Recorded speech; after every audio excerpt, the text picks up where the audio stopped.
ദൈവരാജ്യ ജീവിതം. റോമാലേഖനം 14:17.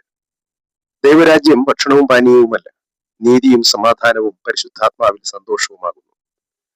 പലരും കരുതുന്നത് ദൈവരാജ്യം പുറമെയുള്ള ആചാരങ്ങളും നിയമങ്ങളുമാണെന്ന്. എന്നാൽ അതല്ല ദൈവരാജ്യം എന്ന് പൗലോസ് വ്യക്തമാക്കുന്നു റോമാലേഖനം 14:17. ക്രിസ്തുവിൽ ജീവിക്കുന്നവരുടെ ജീവിത ശൈലിയാണത്. എന്ന് വെച്ചാൽ പുറമെയുള്ള ഭക്ഷിക്കലല്ല, ഉള്ളിലെ ഭക്തി, യഥാർത്ഥമായ ഭക്തിയാണത് ചൂണ്ടിക്കാണിക്കുന്നത്. റോമലേഖനത്തിൽ പൗലോസ് പറയുന്നത് എന്താണ്? ദൈവരാജ്യം എന്താണ്, എന്തല്ല എന്നുമാണ്.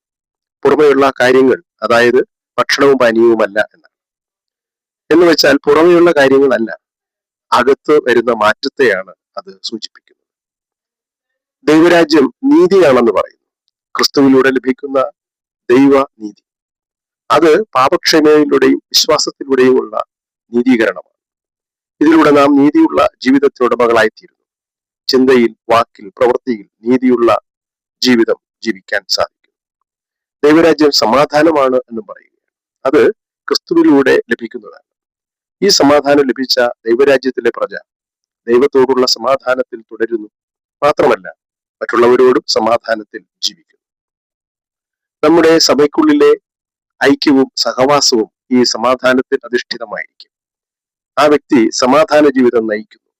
ദൈവരാജ്യം പരിശുദ്ധാത്മാവിലെ സന്തോഷവുമാണെന്നാണ് പറയുന്നത്. സാഹചര്യങ്ങൾ എല്ലാം പ്രതികൂലമായാലും ആ സാഹചര്യങ്ങളിൽ ആശ്രയിക്കാതെ പരിശുദ്ധാത്മാവിൽ സന്തോഷിക്കുന്നു. അത് നമുക്ക് ലഭ്യമായ രക്ഷയുടെ ഉറപ്പിൽ നിന്നുള്ള സന്തോഷമായിരിക്കും. മാത്രമല്ല, പരിശുദ്ധാത്മ നിറവിൽ ജീവിക്കുന്ന ജീവിതവും ആയിരിക്കും. ചുരുക്കത്തിൽ പൗലോസ് രേഖപ്പെടുത്തി നൽകിയ ദൈവരാജ്യം ഒരു സ്ഥലമല്ല, ഒരു ജീവിതമാണ്. അത് പുറമെയുള്ള ആചാരങ്ങൾക്കപ്പുറം നീതിയും സമാധാനവും പരിശുദ്ധാത്മാവിലെ സന്തോഷത്തിലും അധിഷ്ഠിതമായ ഒരു ജീവിതമാണ്. ചിലർ കരുതുന്നത് ദൈവരാജ്യം ഇവിടെ ഉണ്ട് എന്നും മറ്റു ചിലർ കരുതുന്നത് ദൈവരാജ്യം വരുന്നുണ്ട് എന്നുമാണ്. ഇത് ശരിയാണോ? ശരിയാണ്. എങ്ങനെ? നമ്മുടെ കർത്താവിനോടുള്ള ബന്ധത്തിൽ ചിന്തിച്ചാൽ കർത്താവായ യേശു ഇന്ന് നമ്മോടൊപ്പമുണ്ട്. രക്ഷിക്കപ്പെട്ട് സ്നാനമേറ്റ ഓരോ വ്യക്തിയിലും കർത്താവ് വസിക്കുന്നു. എന്നാൽ മറ്റൊരർത്ഥത്തിൽ നാം നമ്മുടെ വീണ്ടെടുപ്പുകാരനായ കർത്താവിന്റെ വരവിനെ പ്രത്യാശയോടെ കാത്തിരിക്കുന്നവരുമാണ്. ഇന്ന് കർത്താവ് നമ്മിൽ അഥവാ സഭയിൽ ഉണ്ട്. എന്നാൽ സഭ മണവാളനായ കർത്താവിനെ കാത്തിരിക്കുകയുമാണ്. ചുരുക്കത്തിൽ കർത്താവ് ഇന്ന് നമ്മോടൊപ്പമാണ്. എന്നാൽ കർത്താവിന്റെ വരവ് നാം പ്രതീക്ഷിക്കുകയുമാണ്. ഇതുപോലെ ഇന്ന് രാജ്യം നമ്മിലുണ്ട്. നീതിയും സമാധാനവും പരിശുദ്ധാത്മാവിന്റെ സന്തോഷവും അടങ്ങിയ ദൈവരാജ്യം. എന്നാൽ ഇന്ന് രാജ്യത്തിൽ വിശ്വാസത്തോടുകൂടെ ജീവിക്കുന്ന നാം, അക്ഷരാർത്ഥത്തിൽ കർത്താവ് മടങ്ങി വന്ന് രാജ്യം സ്ഥാപിക്കുമ്പോൾ നാം കർത്താവിന്റെ രാജ്യത്തിൽ യഥാർത്ഥ രാജ്യജീവിതം ജീവിക്കാൻ സാധിക്കും. ഇന്ന് നാം നീതിയും സമാധാനവും പരിശുദ്ധാത്മാവിന്റെ സന്തോഷവും അടങ്ങിയ ഒരു ജീവിതമാണ് ജീവിക്കുന്നതെങ്കിൽ, ഒരു കടയിലോ റെസ്റ്റോറന്റിലോ ഉള്ള ഒരു കാഷ്യർ നിങ്ങൾക്ക് അധിക പണം നൽകിയാൽ നാം അത് തിരികെ നൽകും. നാം ഇത് ചെയ്യുമ്പോൾ മറ്റുള്ളവർ നമ്മെ മനസ്സിലാക്കുന്നു, നാം ദൈവരാജ്യത്തിലാണ്. നാം സാഹചര്യത്തെ മുതലെടുക്കാത്തത് അത് അവരെ അത്ഭുതപ്പെടുത്തും.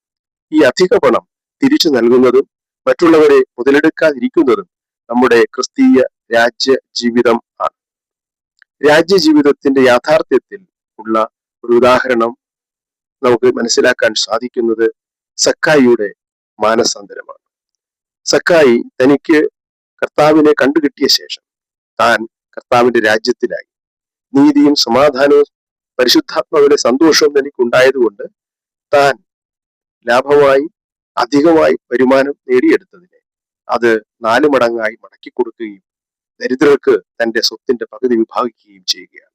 ഇതൊരു ഉത്തമ ഉദാഹരണമാണ് രാജ്യജീവിതത്തിന്റെ. പ്രിയരെ, നാം രാജ്യജീവിതം ജീവിക്കുന്നുണ്ടോ?